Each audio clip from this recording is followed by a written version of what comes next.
Let's get started. What are we going to talk about today? I'm going to talk about, as usual, about two things. One math thing and one computer thing. The math thing we're going to talk about is apples and oranges. Apples and anyone, when I say apples and oranges, does that bring anything to anybody's mind? We're talking about apples and oranges. No? It's interestingly, I mean, if you're in a business meeting of some sort, and I've spent a lot of time in the world of work, so I've been in lots, you'll hear that expression lots and lots of times. We're talking about apples and oranges here. And what people mean when they use the expression apples and oranges, and they do that in Turkish as well, is we're talking about comparing two numbers, 5 apples, 5 oranges, but of course they're numbers of different things, and in fact they're not strictly comparable. If you want an orange, an apple is no good for you. It's an interesting cultural difference. I've noticed this thing in Turkey, that when you go into the shop and you say, I'd like some half-fat milk, please. And they say, yes, certainly, and give you some full-fat milk. And you say, but I asked for half-fat milk. And he said, I haven't got any half-fat milk, but this is full-fat milk. In other words, that there is a sense in which this apples and oranges rule doesn't apply. You know, that they'll try and give you what they've got rather than what you asked for. But apples and oranges we're talking here about comparing things that you can't really compare and trying to draw a conclusion from it. And it's a kind of mistaken mathematical argument that we keep coming across all the time. And I'm going to give you loads and loads of examples in this first hour. But I'm going to start with another film clip from Stephen Jay Gould, one of my favourite authors. Again, although he's a biologist, an evolutionary biologist, he talks an awful lot about numbers, because a lot of the things that we need to think about in biology or in social sciences involve numbers and involve drawing conclusions about numbers. And in this clip, he's talking about two things. He's talking about evolution, the evolution of life, and then he's talking about baseball scores. Right, so before I show you the clip, I need to explain a little bit about baseball. Have we got any baseball experts in? Anyone who likes baseball? The American game of baseball? No. You have a thing in baseball called batting averages. As far as I understand the game of baseball, you have the big baseball bat that is used in Turkey not for playing baseball, but for beating people up. Right? It's because it's big and heavy. The big baseball bat, and there's a man who throws the ball, and he throws the ball very, very fast, and it's very difficult to hit. Right? And you have to hit it, and if you hit it, then you can run and you make a score. And a batting average in baseball is essentially simply the percentage of the time that you manage to hit the ball. Right? That's it for a batter, for the man who's doing the batting.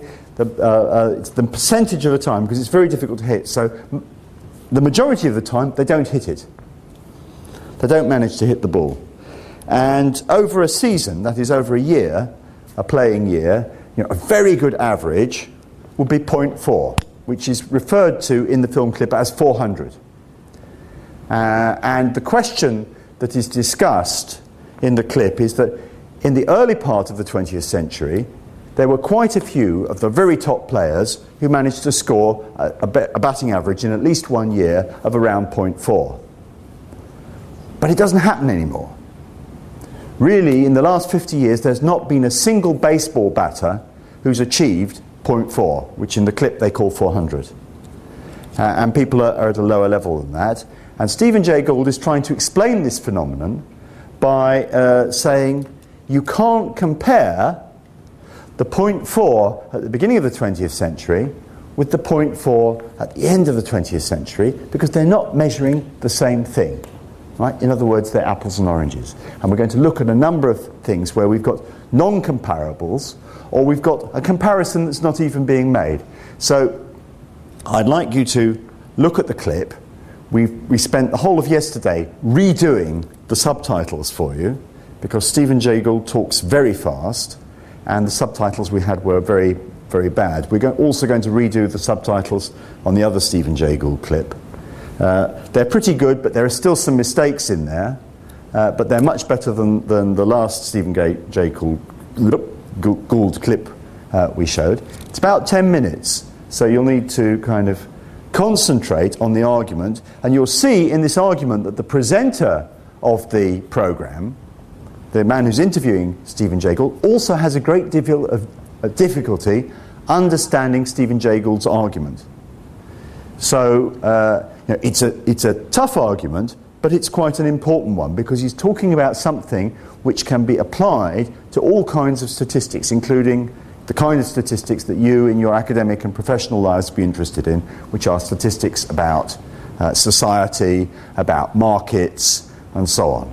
So the concept which Stephen Jay Gould is trying to explain is a very important one. So let's now watch the clip, which is about 10 minutes.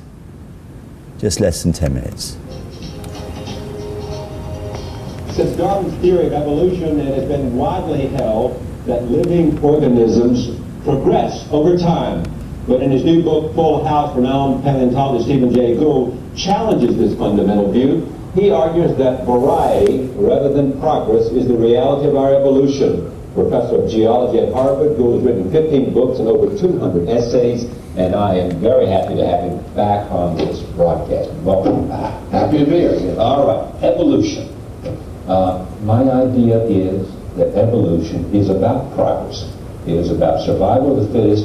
It is about generation to generation getting better and more, achieving more perfections. Standard misconception, which is opposed by deep biases of Western culture. Darwin, in fact, never said that. He recognized as one of the radical claims he was making that there was nothing in his mechanism of natural selection that led to any belief in progress. Because natural selection is just a principle of adaptation to changing local environments. You improve only in the sense that you get better for your local environment. But your local environment may be to be a parasite in the inside of another organism, in which case simplification is going to do you well. So there's many environments in which simplicity is valued and confers just as much adaptive advantage as complexity in other environments. Therefore, there's no general trend in the history of life. The dominant forms of life on Earth are bacterial, always have been. This is a bacterial world, it's not a human world. The age of bacteria. It's always been the age of bacteria. Life started 3.5 billion years ago with bacteria, and they've dominated ever since. And the reason it's because it's the age of bacteria is because they dominate. They survive, they dominate, they have more what? They have more of everything. They live in a broader range of environments. They live at several hundred degrees centigrade, where water's coming out of, superheated water's coming out of cracks in the Earth's surface. They live up to 10 miles down under the Earth, where little holes in rocks where water percolates through. There are more E. coli cells in the gut of every human being on Earth today than there have ever been human beings on Earth. Bacteria dominated for 3.5 billion years. They were in the beginning, are now, and will be till the sun explodes, the dominant creatures on Earth. And if this recent report on Martian life is true, I'm not betting on it, but it's a plausible case, because Mars had running water. Well, Mars had running water early in its history. The Earth, under similar conditions, did evolve life at bacterial grade. So if that's true, bacterial domination is interplanetary, if not universal, and I don't see little green men everywhere. No, we have a false view because we take a very parochial peek at the most complex thing through time. It's true the most complex organisms have gotten more complex. Once there were only bacteria, now there are people. But if you look at the full range, the full house of my title, of life's diversity, what you see is that bacteria have always dominated throughout the history of life. Why do you call it the spread of excellence from Plato to Darwin? Kind of a joke. It's not a chronological history of excellence, but I'm making a plea that we substitute for the old Platonic view of the world. In the Platonic view of the world, you look at variable systems like human beings who come in all sizes, races, sexes, colors, shapes, ages, and you try and get a single measure of the ideal or the extremely valued trait, and then you trace that through time. So you say that human brain size increases through time. What Darwin told us is that's wrong. There's no single number, there's no ideal, there's no abstraction, there's only the variation itself. And it's the variation itself that constitutes the ultimate reality. That's the spread of excellence. And if we analyze the full variation, then we'll see that bacteria dominate. If we study the full variation, we'll see that 400 hittings disappeared in baseball because the variation has shrunk, not because hitting's gotten worse. Well, let's explain, slow down and let's explain that better. Ted Williams in 1941. Right, year 400. 406. 406. And we have not had a 400 hitter since then. But baseball players in general have gotten better. Stronger, better. Well, that's the paradox, Charlie, because between 1900 and 1930, 400 averages were achieved by 7 different players in 9 of those years, so it was pretty common and hasn't been done for 55 years. So most people assume that has to mean that hitting has gotten worse in some sense, which doesn't make sense for exactly the reason you said. Everything in sports gets better. People are bigger, stronger, better trained, or more robust. Men of all races can play now. It just doesn't make any sense. But we're stuck in our old platonic habits. You see, we think 400 hitting is a thing measuring excellence that it went away, and therefore hitting has to have gotten worse. And we try to invent some reason. Too many night games. They aren't as tough as they used to be, like Ted Williams was a Mozart of our time. Yeah, right. Now, Ted Williams himself actually believes those notions, but it doesn't make any sense. You have to reconceptualize the whole issue. 400 hitting is not a thing. It's simply the extreme value in a range of variation of batting averages. There are several hundred major league players. Each one compiles a batting average each year. You can make a frequency distribution, or bell curve as it's called, of those batting averages. And when you do that, it's very interesting. The average batting average has never changed in the history of baseball. It's always been around 260. It varies a little bit, but then they change the rules to bring it back. Now, but a batting average isn't like running a mile or throwing a discus. It's not an absolute measure. It's a balance. It's a balance between hitting and pitching, or hitting and other aspects of the game. So the fact that it's stayed 260 doesn't mean that absolute quality of play is the same. I think what it means is that hitting and pitching have gotten better together. The balance has been maintained, so the average batting average is still 260. Now all this happened as everyone's gotten better. The variation has shrunk. Baseball hasn't changed any major rule in 100 years. It's very characteristic of systems that play by unaltered. As everyone's got better, the variation has shrunk. Yeah, there are not as many higher, no more 400, there are no more 150 averages either. I would think of it this way: there'll always be a few people who are right near the limit of what a human body can do. They're just about as good as a body can get. And Ty Cobb was there in 1910, Tony Gwynn is there today, Wade Boggs was a few years ago. But in 1910, the average level of play was so much worse than that maximal extreme performance that Ty Cobb's performance could be measured as 420. Today, Tony Gwynn is as good as Cobb, maybe a little better for all I know. The average level of play is so much better that Gwynn doesn't stand as far above this much improved average, and therefore it's the shrinking of the variation. The average is still measured as 260 because of the balance. But I still don't understand why nobody's hit 400. Oh, it will happen someday. I mean, Tony Gwynn was 392 and rising. Ted Williams at 388 the year he turned 39 years old. 5 more hits and he would have had 400. No, it will happen again. It will never happen with the same frequency because there's so much less variation around this preserved constant batting average of 260. I still don't understand that. You gotta help me understand that because I'm slow. Because there's still so much more grouping around the variations ranking, there's so much more grouping, the level is better, the performance is better. Why would that prevent more people not just being on the right side? Why would that limit the number of 400 hitters? I put it this way. I mean, I don't think this is not even statistical. Let's suppose this is I'll call it the right wall of limits based on human bodies. Right. You know, we're never going to hit a ball a mile or pitch one 200 miles an hour. Let's assume that there's always some extraordinary human beings who, by dint of great genetic gift or obsessive commitment and training, is sitting right next to this wall of human limits. And this is a line representing how good you are. Now, in 1910, the average player was way down here. He wasn't very good. He was batting 260 because the pitcher wasn't very good and the batting wasn't good. Ty Cobb's standing right next to the wall. He can't get any better.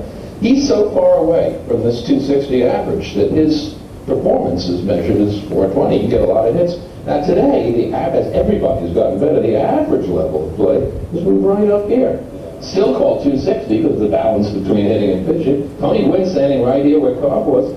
But he's not as far away from the average anymore. There's just much less spread, much less variation around this average 260 performance. It's as though you took the greatest symphony orchestras in the world and just took the violinists out of the greatest symphony orchestras and compiled their range of variation. The best one wouldn't be that much better than the average, But if you then take a sample at random of high school violin players throughout the country, and you got the very best one, you'd be up here, but the average might be way down here.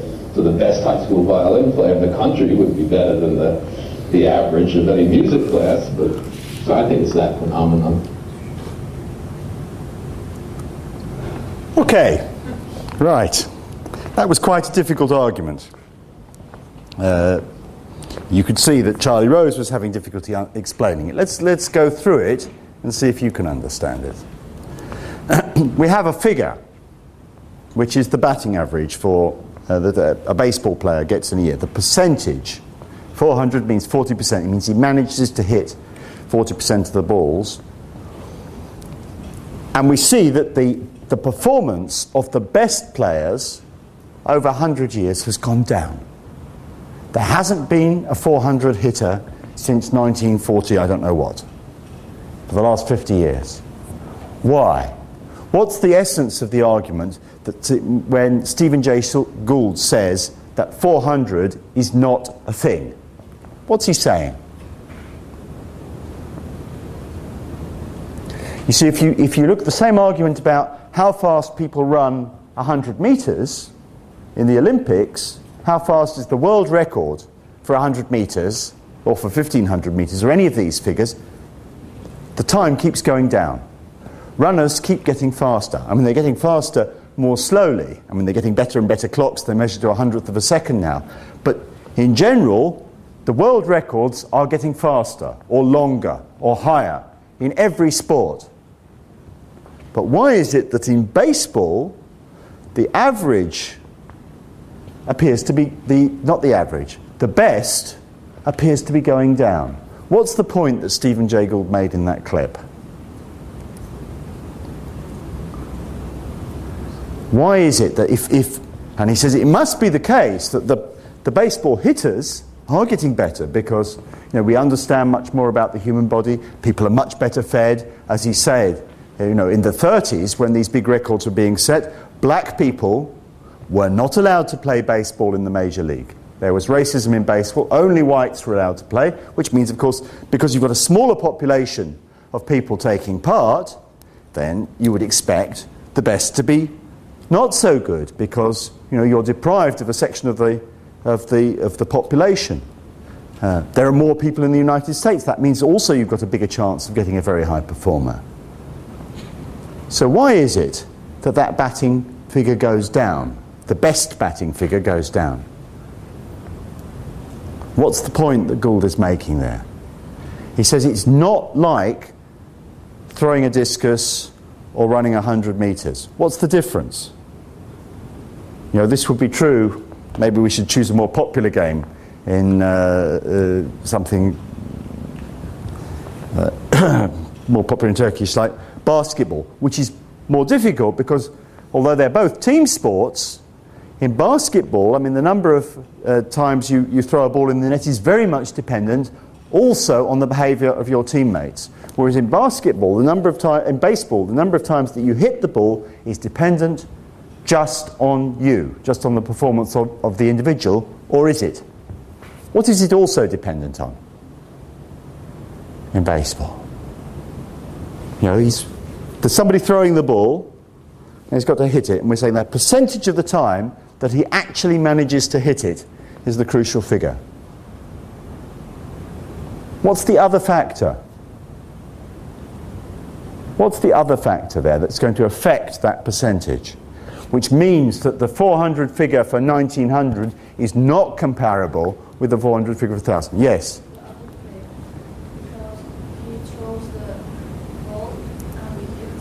That's right. Exactly.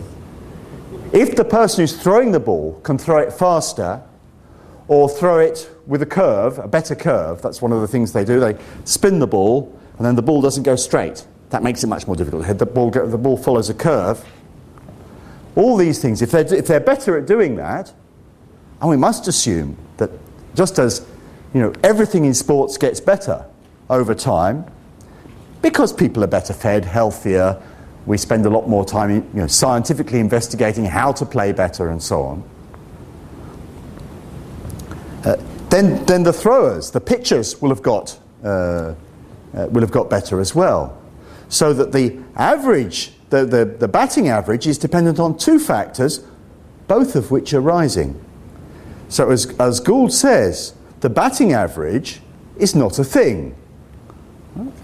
But there is a change, and that's an interesting change. You see, if you said, well, the two things are going up together, that is, you would expect pitching and batting go up together, then you still wouldn't expect things to get worse, would you? You'd just say, well, because in baseball you have a balance between the pitcher and the batter, then as they both get better, the balance will be maintained. Therefore, it won't be like running 100 metres or throwing a discus, where world records get better and better and better, but on the other hand, it shouldn't get worse. Now, there's another very important argument there. Why does the best batting average actually go down? And what's he talking about there? Because he says, in the clip, he says one thing does actually stay the same. What did he say that in the clip that stayed the same over time, has stayed the same over the last 100 years? He picked out something which has stayed the same. In other words, which confirms that thesis that pitchers and batters have got better together and the balance has stayed the same. He referred to something specifically there which confirms this. He said something about batting averages. Can anyone remember what it was? Something really has stayed the same over the last 100 years.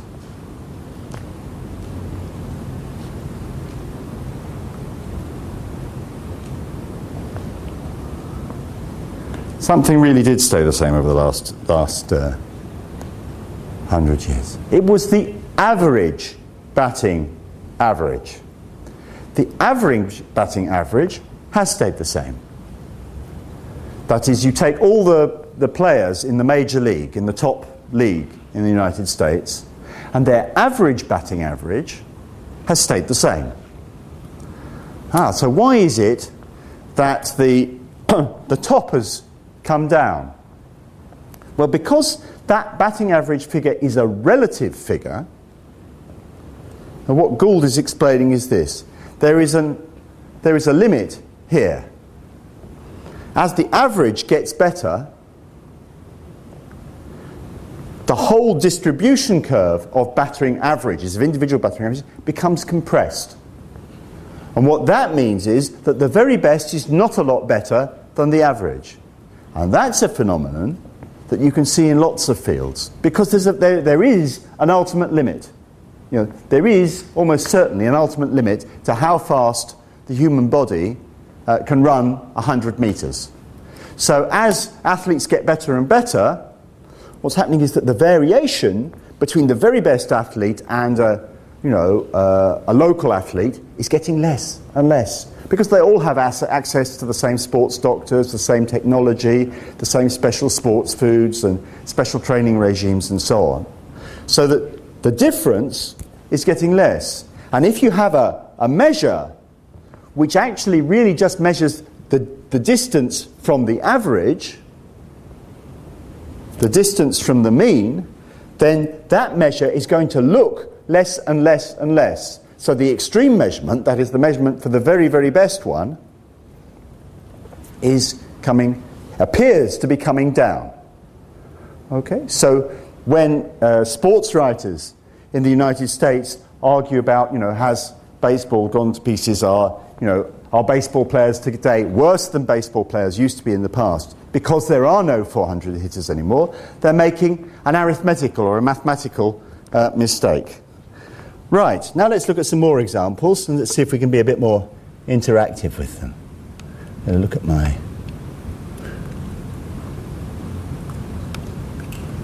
Right. Let's take another figure. We've got a BIRAM coming up. Every Bayram, what do we see in the newspapers? We see, mine's turned off, we see road deaths, don't we? Road deaths. It's a disaster, it's a massacre, road deaths over the Bayram. That's the big headline. The last day of the Bayram, you know, you see in big black letters in all the newspapers. 150 people dead over a four-day Bayram. 150 people dead. Is that bad or good? It's bad. Well, of course, 150 people dying is bad. You know, one person dying is bad. Okay, it's bad in that sense. But is it really a figure which deserves to be the front page headline in a newspaper? So what we should ask is it worse?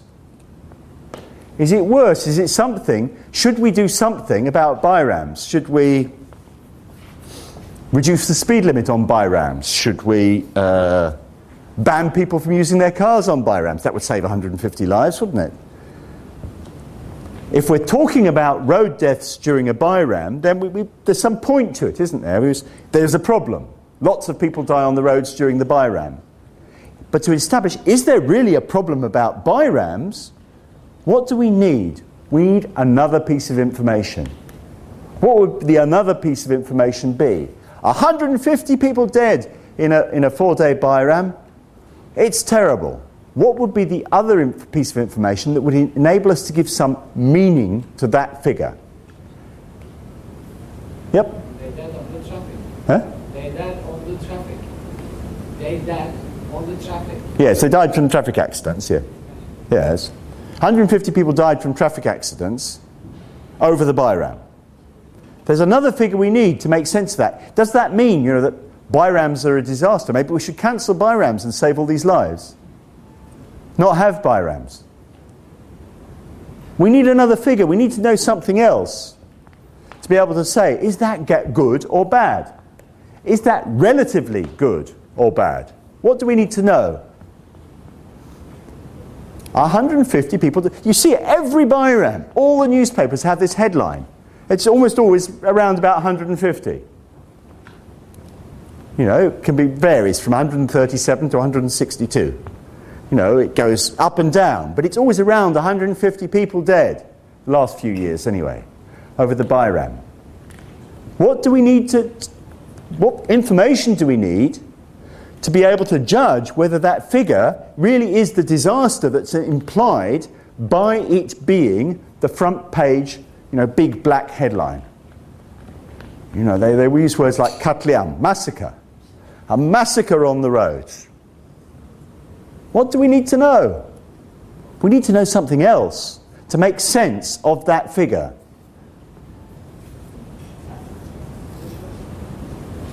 See, what are we comparing that 150 with? We're comparing it with some figure we may have in our minds about what would be reasonable. 150 is an awful lot of dead people. What do we need to know?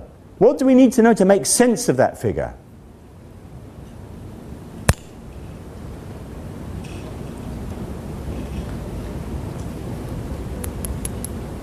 Come on.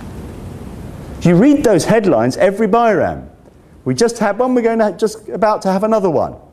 Always the same story. 150 dead on the roads. Everywhere, they build up to it throughout the Bayram. Each day, oh, we're, you know, so many and rising. We'll see what then you wait for the rush of people returning home at the end of the Bayram.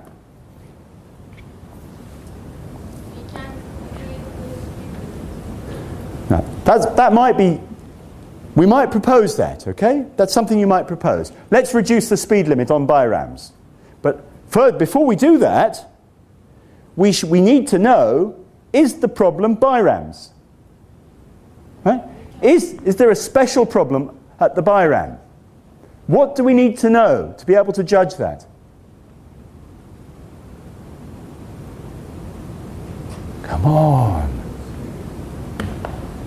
You know, you're reading this and everybody's reading this and everybody has the impression, yeah, Bayram traffic is a problem. it kills a lot of people. And then people draw conclusions, nothing will ever improve in Turkey because, look at this slaughter on the roads at the Bayram. Look at that, we can't do anything about it. Do you need push control?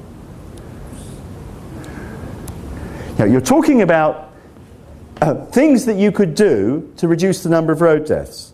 Now the question is, as a question of policy, doing something like reducing the speed limit, police controls, all kinds of things that you could do. When should we have the police control? At Bayrams? Yes. At Bayrams? You might be wrong. Why might you be wrong? You see, because that's, having extra police control is something that costs society money and will probably slow people down. So, there's a trade-off. Would we gain something by having extra police controls or lower speed limits at Bayrams? What do we need to know to be able to decide that policy decision? It's a political decision. If they're going to put a law through Parliament, or the Ministry of Roads is going to, or the Home Affairs Ministry, the ministry that controls the police, is going to make a decision. We're going to put 10,000 extra police on the roads over the Bayram to reduce this horrible figure of 150. It might be the wrong decision. Why? In fact, it would be the wrong decision. Why? How can we make this sense of this figure of 150 dead over a 4-day Bayram? We need to compare it. We need to compare it. That's why I'm talking about apples and oranges. We need something to compare it with. What we're comparing it with, or what the newspapers are comparing it with, is some idea of what an acceptable... What would an acceptable death level be over the Bayram? 0? 50? Supposing it was 50 people. Would that be okay? I mean, no death is acceptable, is it? But in the end, we do accept death in all kinds of activities. We all, people travel on aeroplanes, where the risk is much lower, but still people get killed in aeroplanes, and so on.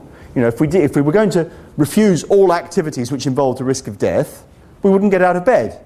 And then we die from some illness that you get from staying in bed and not exercising. So, there's always a trade-off, there's always a choice. What's the figure we need to know to make sense of 150 people dead over a 4-day Bayram?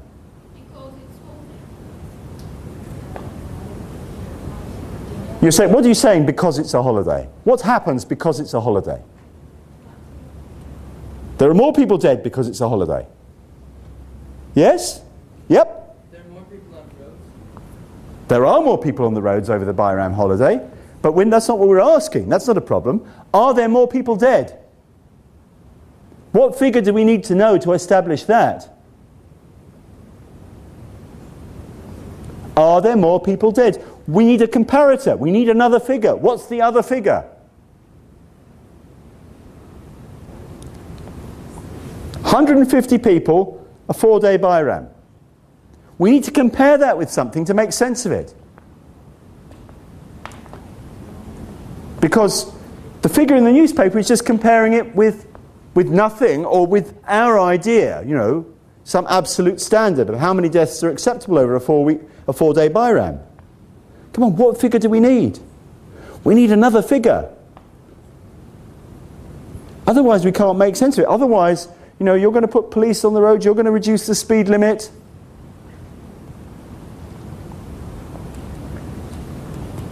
Or maybe we should abolish Bayrams. All kinds of things we can do to stop these 150 deaths. Would they make sense? We're all, you've all got to vote. You vote for politicians. Politicians make these decisions. How should the decision be made? What do we need to know? We need to know something else. We need to know something else about traffic deaths. We need to know whether the Bayram is worse. So what do we need to know? Come on. We have to know how many accidents to normal day. Exactly, well done. Finally we got there. Well done. Yes, we need to know how many people die on the roads on days that are not Bayrams? Right? Otherwise, all of this might be a waste of time. How many people die on the roads each year in Turkey? Come on, how many, roughly? 1,000. Huh? 1,000. 1,000, one guess. Oh, the figure's been in the papers recently. And there's a campaign and they're putting it on posters. They've got these posters up telling you to drive more carefully. And the figure that's on those posters is... No? Don't walk around with your eyes shut in Istanbul. I've seen lots of these posters saying, save this many lives. It gives a figure. Drive more carefully. How many lives could be saved by driving more carefully a year in Turkey? Yep. Huh? Millions? No, we don't lose 1 million people a year in traffic accidents. That really would be a massacre. How many people die? We're only talking about people who die in traffic accidents. Okay, nobody got it? I'll tell you. Well, it's very interesting. There are two figures. The Minister of Roads is running a campaign, drive more carefully, and they're saying save 10,000 lives a year. Okay? The figure for road deaths in Turkey reported to the international organisation, which checks on road deaths in various countries, is 4,000. So there's an interesting discrepancy there. Turkey officially, when it's reporting the figure internationally, says 4,000 road deaths, but still the government is saying, no, actually the figure is 10,000. So supposing it's 10,000, how many deaths a day is that? How many deaths a day if it's 10,000? 10,000 deaths a year, how many deaths a day? Roughly. You've got to divide 10,000 by 365. What does it come to, roughly? 27. Just under 30. Just under 30. So that's 30 deaths a day. So is the Bayram now a big problem? How many deaths on a 4-day Bayram? How many deaths on 4 ordinary days? 120. Is it a very big difference? Not really, no. You see, so when you've got two comparable figures that you can compare, then you can start making policy. It's true, of course, that there's much, much more traffic on the road at Bayrams. Much more traffic on the road at Bayrams. But because it's all in traffic jams, it's going much more slowly. And therefore, even the accidents that happen, and there are more accidents, result in fewer fatalities because the cars are going slower. And we're only looking at deaths here, not at people getting injured or cars getting bumped. We're only looking at deaths in these statistics. So you need a comparative figure, don't you? You need to know, if you're told how many people die on a Bayram, you need to know how many people die on a non-Bayram day. Otherwise, you simply can't make sense of the figure. Right. Okay. Another newspaper headline I got last year. This is an American figure. There's a computer game, Dungeons and Dragons. In the United States, 28 teenagers playing this computer game, Dungeons and Dragons, committed suicide. Ban it. Ban the game.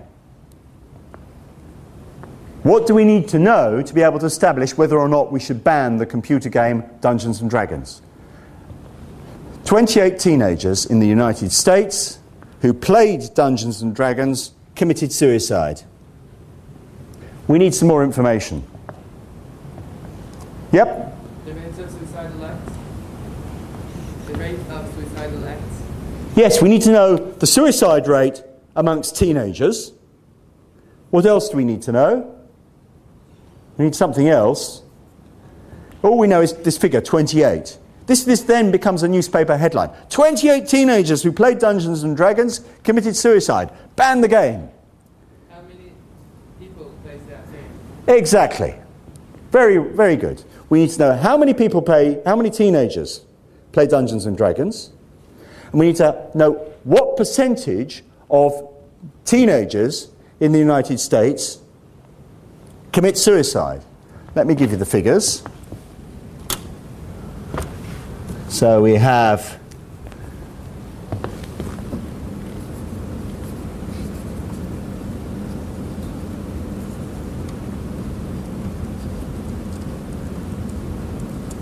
.28 players commit suicide.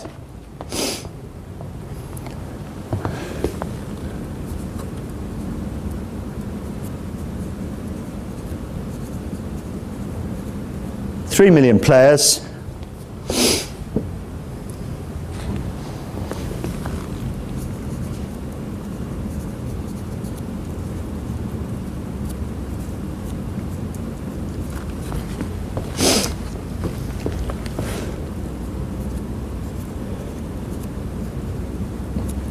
These are real figures. 12 per 100,000. Now let's do the arithmetic. And we get a very paradoxical result here. 28 players commit suicide, and there are 3 million players. The general suicide is 12 per 100,000. Less than general rate. Yeah?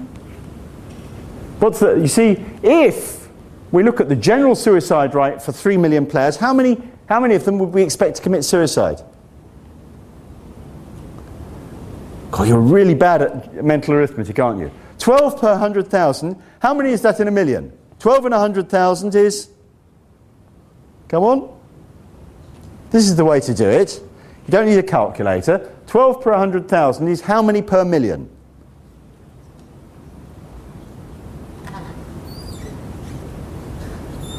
Wow, you're terrible at... How did you get through the OSSE?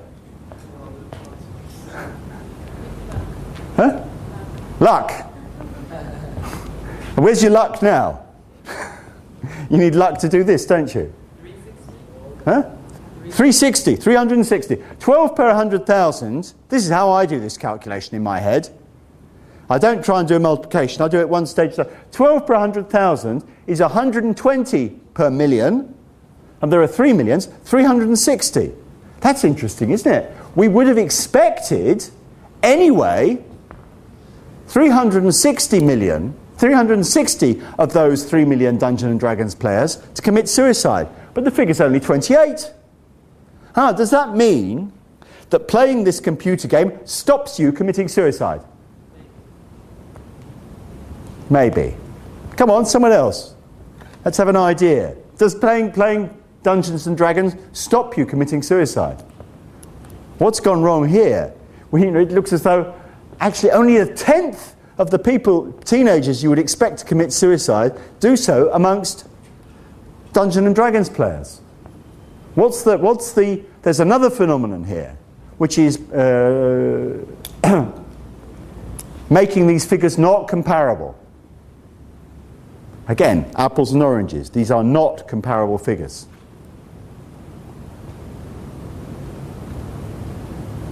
Think about it. You've got a scare about this game, and somebody is connecting figures about how many teenagers have committed suicide after playing this computer game. Just think about how the figure was collected, and then you'll understand that the figure becomes even less meaningful than it would appear.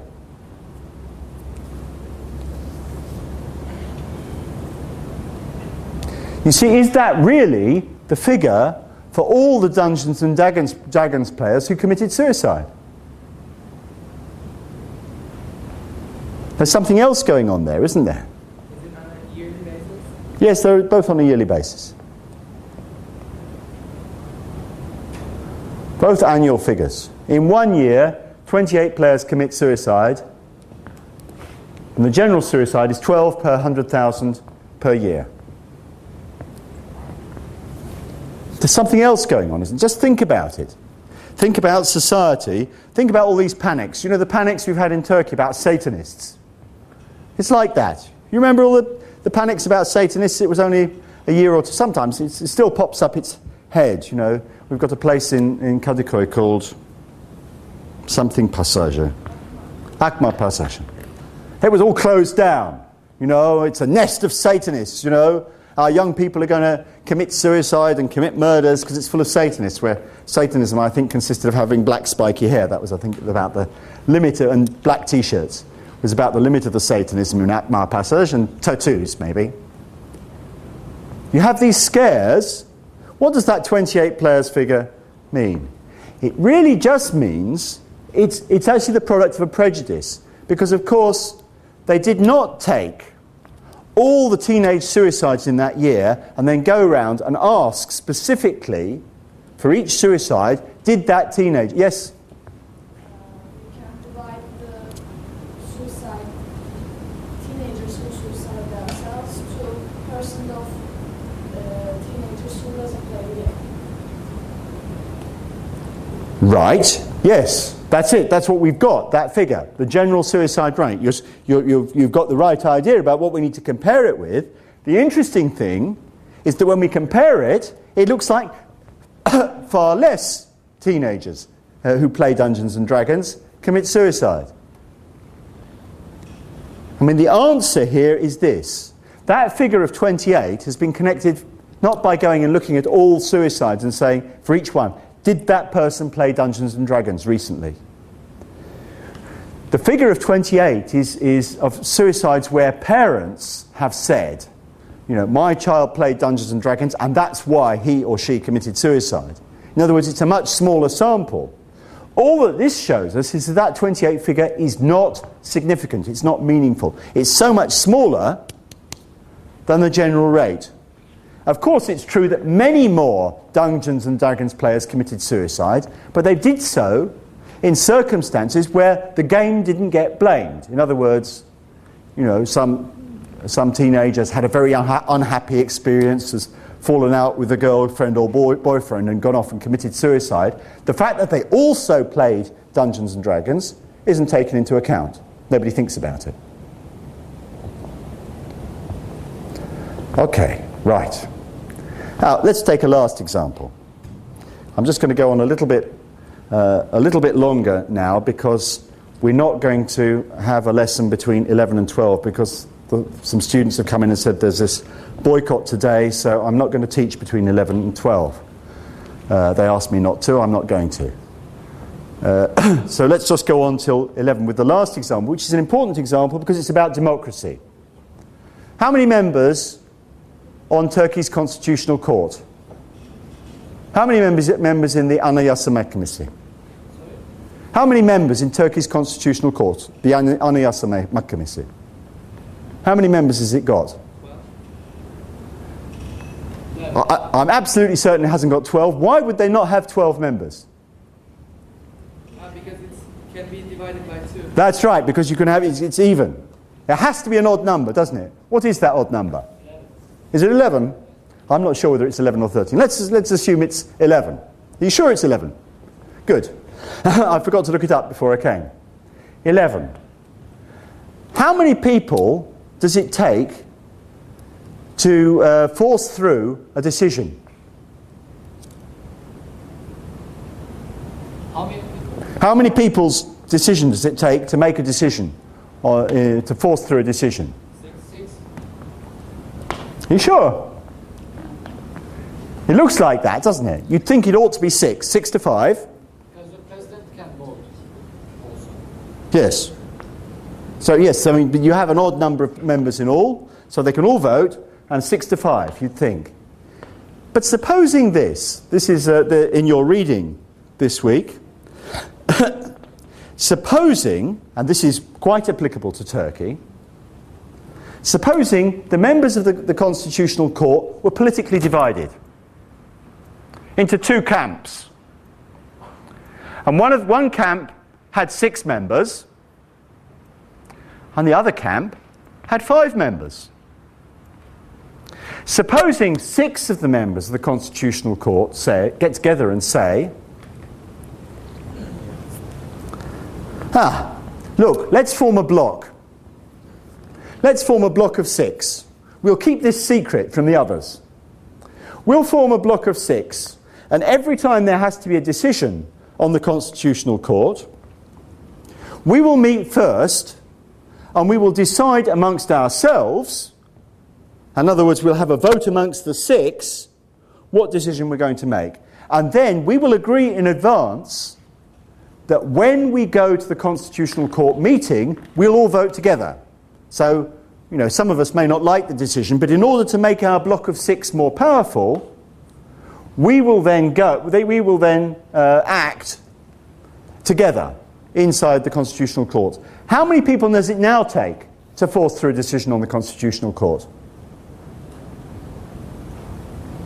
You've got to vote amongst the 6, and then you're going to go and vote as a block in the main Constitutional Court meeting. How many people does it now take to force through a decision?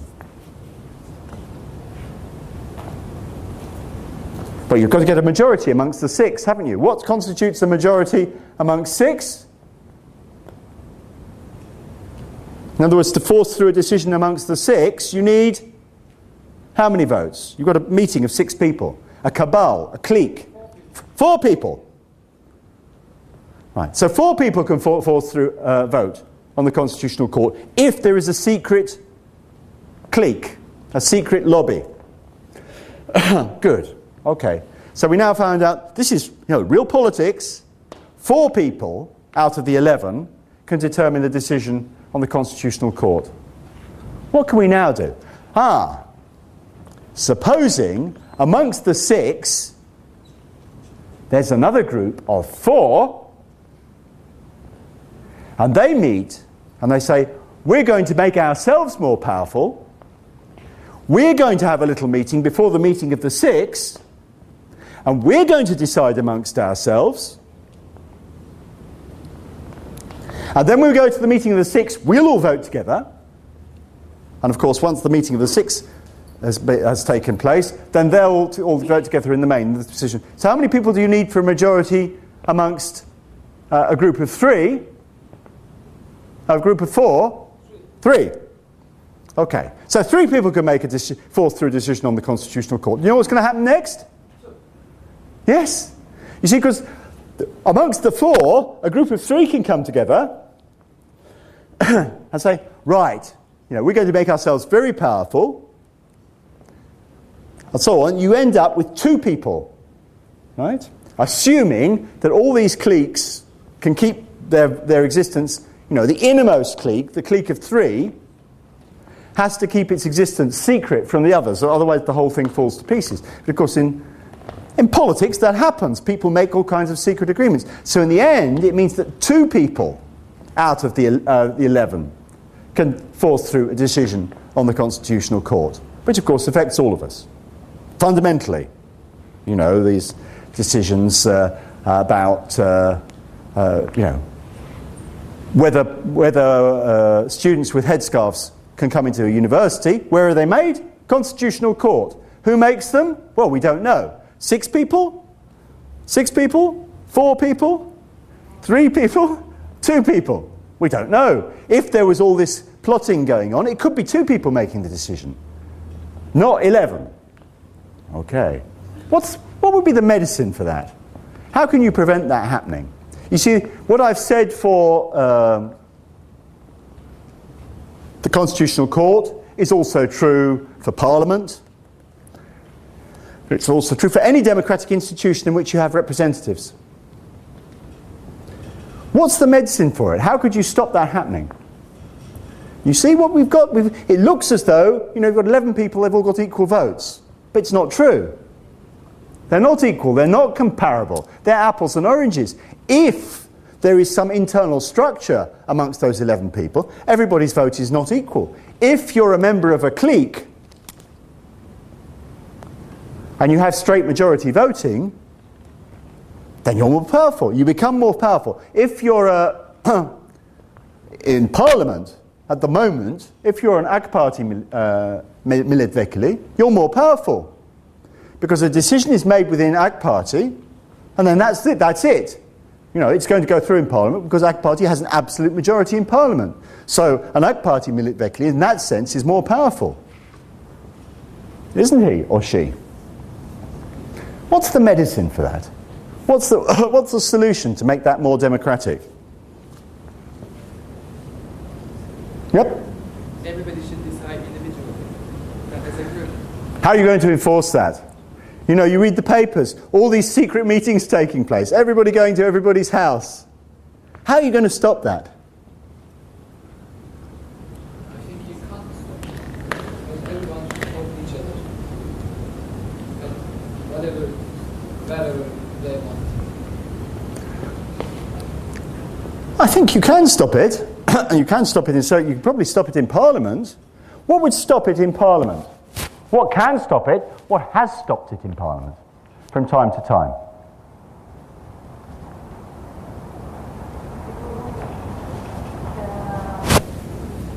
I think ourselves, we can separate the voters. I can't explain in English. Okay, say it in Turkish. Oyları bölerek iktidara gelen tek bir kişi, tek bir parti değil, iki parti veya üç parti şeklinde olabilir. Yani oyların bölünmesi gerekiyor. That doesn't solve the problem, really. I mean, you have to face the reality that at the moment, one party has an absolute majority in Parliament.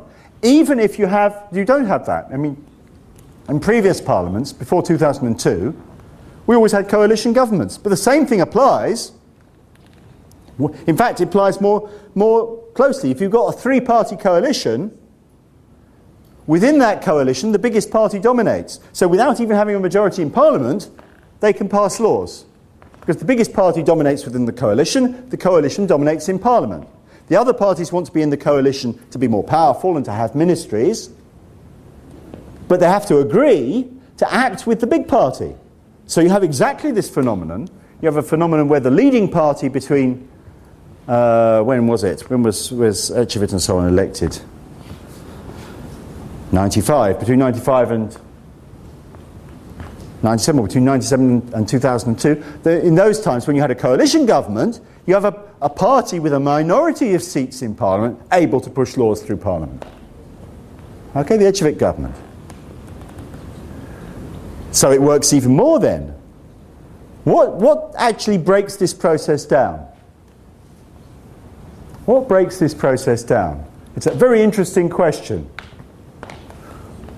Just going to give you another couple of minutes before we take a break for this boycott.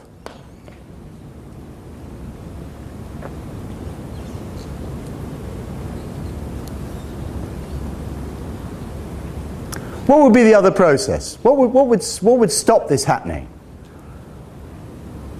There have been times when it's broken down. Maybe can you remember a time when, during this current period, when the AK Party didn't all vote together?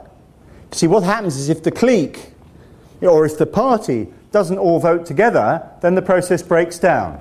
When did that happen? Last, in a big way, in Turkey. There was a time when the AK Party MPs didn't all vote together and something the government wanted didn't go through Parliament. Remember? Anyone got any idea?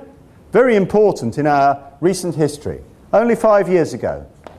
5 years ago. I hope you were reading the papers 5 years ago. You would have been 13 or 14 at the time, I would guess, most of you.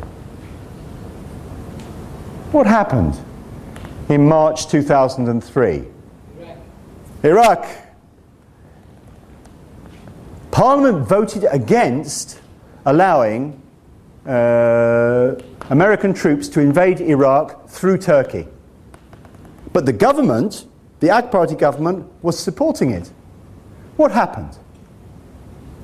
A lot of AK Party MPs voted against, about 70 of them. 70, 75, I think. Why? Why did this, this process that's in your reading today, this week, there's a 3-page article for you to read about this process, where it shows that if you have cliques, people's votes are like apples and oranges, they're separate. Why did that process break down in 2003?